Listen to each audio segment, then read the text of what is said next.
All right, welcome to this week's episode of Luv Subbin, and this week finds us in Macon, Georgia. And we experience a hookup issue that you might find very interesting. We'll give you some tips on that and also head off to the Georgia Museum of Aviation. Right, that was very interesting in spite of me not being a history buff. We do include chapters in the video's description. At the end of this video, stay tuned because we'll do a full campground review of this county park. So if you're like, I'm not sure about the whole Aviation Museum, you can go right to the video's description and skip ahead. And we talk about some issues with the park that you might be interested in, and we will give you some good site recommendations as well. So we have an unusual situation here, correct? Yes, this is a first, and there's a reason why obvious infrastructure exists, and that's why people put water pedestals on a spike and don't bury them in a pit, because there's this thing called gravity and rainwater, which floods your pit, which is gross. And you're having to bail it out? Yep. Is it going to be clean? We're going to test it before we use it. Ugh. Not sure you can see that. We'd probably have to have a light, but yeah, the water hookup is It's right in the stupid. right in the middle of that pit. I would like to meet the engineer that did this. Fire him. I'd spray the thing with Lysol.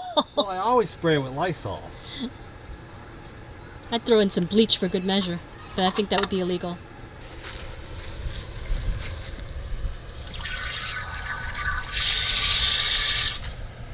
So what's the next step then?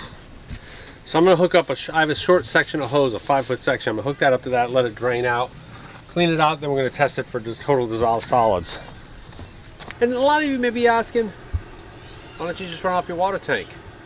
Take one from the team to show you what to do if this situation occurs. I hope it doesn't occur to anybody else.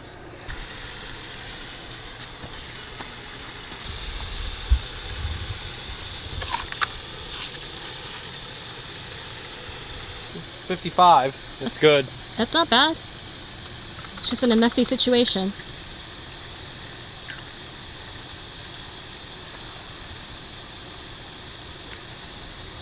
Doable? Doable. So it's sort of handy to have an extra length of hose. Yeah, this hose is great, especially when you're close up or you always fall just a few feet short, so. That is gross. I'm not even sure I want to do that. That is so bizarre. I mean, we emptied it all out so we could hook it up. It was dry, we dried it out a little bit, and now it's filled up again. I think it's heavy groundwater. Is that? I think the faucet's leaking. That's why I used that wrench to tighten it specifically so that would not happen. Wow, that's interesting. Okay, so update on the water situation. We talked to some friends across the way there who are locals from Macon, and they say, when I asked about this, I'm like, is this right? It doesn't look right at all. They said, well, they all do that. That's not uncommon at all. We tested the water inside the rig, and it came out at 54 ppm. Recall this was at 55 ppm dissolved solids. So what does our Bennington water come in at? Like 60?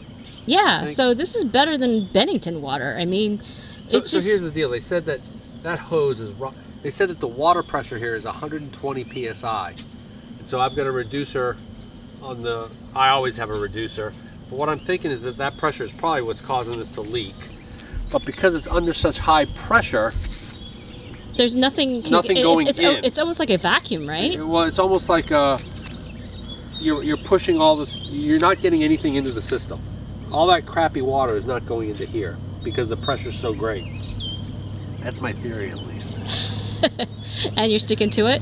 But the fact that our friends across the way said that this happens everywhere, we'll still check in with the ranger tomorrow. It's weird. It's never happened before.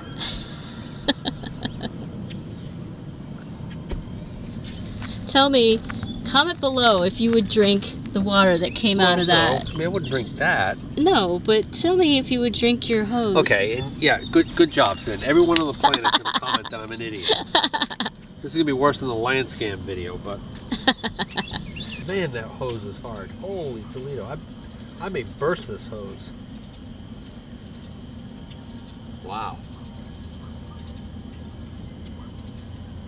That's some serious water pressure. Look at how it's engorged the hose at the metal fitting before my pressure reducer. I've never seen that. Why we're leaking, I bet. As I said, because I am so concerned with the extremely high water pressure here, as it engorges that hose, I've installed my pressure gauge, and as you can see, it should be at about 40 psi if the pressure regulator is working, and that's where it's at. So at least the pressure that the airstream is seeing is at 40 psi. The pressure reducer is working, so I might burst that small hose, but I'm not going to burst anything inside. I just have that end cap, and I've mentioned before how it's always good to have that Y fitting at the end of your filter so that you can either put a hose or, in this case, a pressure gauge at the end. Okay, here's an important safety tip when you're locking up your surge protector, or in my case, the autoformer. And you never want to lock your surge protector or autoformer to a closed electrical box. You still want to have the ability to hit that breaker in the event of an emergency. So you can see where I've locked mine here, so that should emergency services or even myself need to pull this or pull the breaker or something, you still have the ability to do that. So you never want to lock this thing shut. Yeah, you want to have that ability to do that quickly. Quickly, exactly. And not have to be looking for a key or a combination lock. Good point. So this campsite has a really steep down bubble. So it slopes downward. As you can see, my nose is super low, too low for my jack stand. In which case, I really like having this Airstream supplied little plate. I can take my stand off, and I can bring this down all the way down low like that. Now in an extreme case, I didn't have to do it this time, but in an extreme case, I was preparing as Cindy and we were looking at coming down, down, down. What I would have done then is put Lego blocks on the two front wheels, okay, and driven up on those Lego blocks, which would raise the nose a little bit, hopefully enough to give me that room that I need. But in this case, I didn't need to do it. But that's also something, if you're, everybody talks about using the levelers side to side, which is 99.9% of the time what you're using, but sometimes you can put them two in the front, raise the nose up, and give yourself a little bit more leeway when you have one of these super slopey sites. It's a good tip. Good tip. All right, so there's two lessons that I think you can learn from this experience. Number one, always use a pressure regulator. Because, yeah, I've said this before when people are like, hey, your Airstream's got one installed inside. You don't need an external pressure regulator. But that doesn't include your hose. And you saw we could almost have burst one of our hoses. Second of all, always put that pressure regulator right at the beginning of the spigot. Don't let it go so that you end up practically bursting one of your hoses. Two good lessons to learn. Let's move on to the next adventure. Okay, Cindy and I are big believers in balancing life, right? Yes. So after a foraging tour, we figured we needed a little bit of balance. So we've come to the Air Force Museum at Warner Robins Air Force Base. How cool is this? Right. I'm so excited. We've got an A-10, a B-1 Lancer, and of course, the best airplane, an F-15. This will be better than the foraging tour, right? No, I don't think so. All right, well, let's go check it out anyway.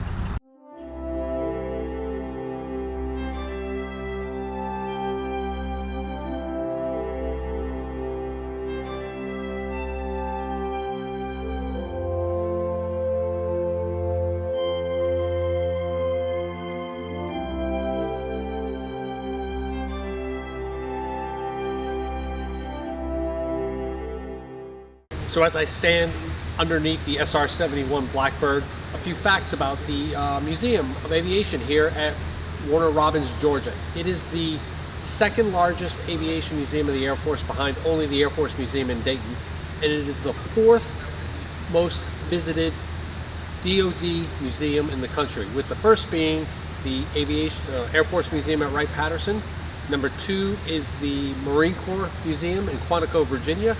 And number 3 is the Army Museum at Fort Benning. But our docent told us the Army cheats, because I guess they take all the new recruits and force them to go into the museum, and they count them as far as visitors. So he thinks that this one might be third. But nevertheless, it's a spectacular museum. How's it going so far, C? Not bad. I'm enjoying some of the native artifacts, and this is more interesting than some of the Air Force or airplane museums we've been to. So it's big. Number of buildings, so yeah, you can spend days here. Quite a number of buildings, quite a number of planes. Cool part is that it's free. Yeah, it's free, and it's quite interesting. What is that, Beans? I don't know. What is it? That is a Mark 6 nuclear bombs. It's a implosion bomb. Pretty big. So I'm sitting in the seat of what is simulated a B-52 electronic warfare officer. We were just commenting about how the Air Force, I mean, the B-52 has been around for, what, 50 plus years, and it's scheduled to go another 25 or so. It's just amazing.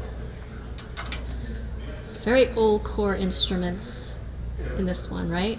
Yep, they're probably a little bit more modern now. Sweet.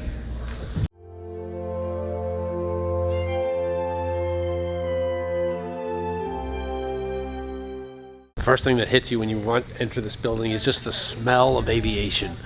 It's the smell of oil and preservative and canvas, and it smells wonderful. What is it you like? That little red thing that says remove before flight. Yeah, we need to somehow get one of those and put it on the Airstream. Where would you put it? Something that I have to remove before flight. Good point. So see, what are you doing here? What is this? It's a helicopter simulator. Ooh, See. look, the pedals move. That's pretty cool. What do the pedals do? Up and down? The pedals control yaw, What's yaw? side to side. So in other words, it's going to speed up slow down your tail, do stuff with your tail rotor. Okay. Standing in front of a F4 Phantom 2. I don't know. Growing up in Germany and seeing these things fly around was always so cool. I remember one of my cool things, our field trip for school, we were on a KC-135 tanker, and I got to lay in the belly as the airman next to me refueled 2 West German F4s. And so, yeah, bringing back good memories of that. So what impressed you most about this F-16 from the Thunderbirds? I like the shiny boots. I have to admit, that dude did have a nice polish on his boots. Agreed. So this is much interesting more museum than the Dayton one, I thought. I thought the Dayton one was a little dry. This has been quite entertaining for a airplane museum. Found something more interesting again. Yes, I can't pass up a cockpit, I'm sorry. This is an F-15A.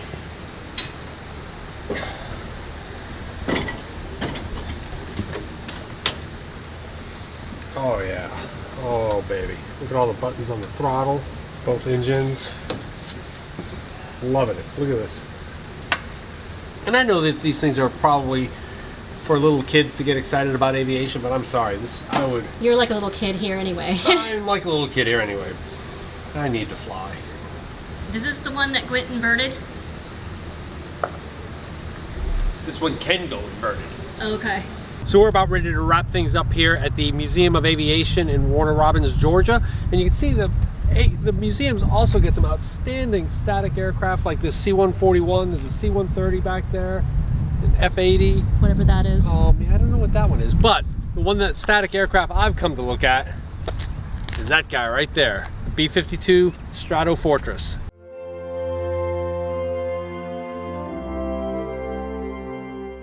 I like that. They even have a little bench you can sit under. It's always nice to sit on a park bench in the shade, especially when that shade is being provided by a B-52. All right, let's take a quick look at Lake Tobesofkee Campground. This is the Arrowhead Campground. This is a Bibb County park outside of Macon, Georgia. And it also has a twin park across the way. Yes. Called Clayton. Yes, and if you enter the GPS address that you got with your campground reservation for Arrowhead Park, you will end up at Clayton. Ask us how we know that, because we did. So anyway, I would say the campground is very beautiful. It was absolutely full for the weekend, but it was interesting because I think there was only one other license plate that I saw that was not Georgia plate. So this is a very local hangout. I think a lot of people come for the weekend. They have the lake right, you can see out there, where they do a lot of boating. There were a lot of people who had boats also on their site. So I would say this about the site, that you saw the unusual water hookup, which we had, which maintained, and I saw a couple others that were super flooded, much more than ours.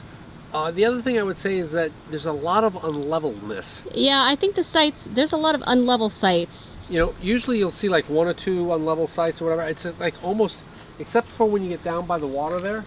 Let me just point this out here with this motorhome.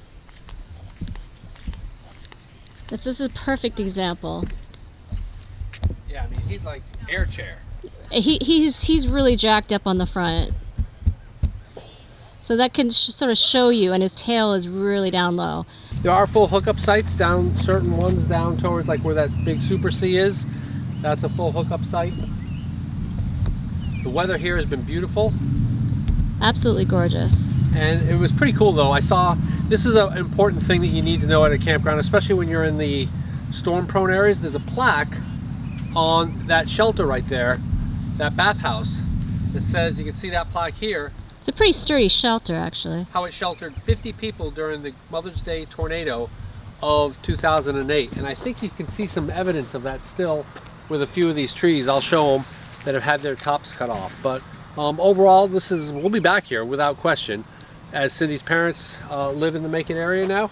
So this will be a great stopping off point for us whenever we go to visit them. And we'll reference some of the good sites, but you know. Yes, in fact, I have 5 good sites, 4 or 5 perfect sites, and I will leave those in the video's description. So if you want to come here, those are the best sites if you can get them. But just be aware that this is a very local place, and it might be hard to get a site because people do like to book on the weekends. On the weekends, yeah, but during the weekday you can see it's pretty good to go. And we have another Airstream. We do.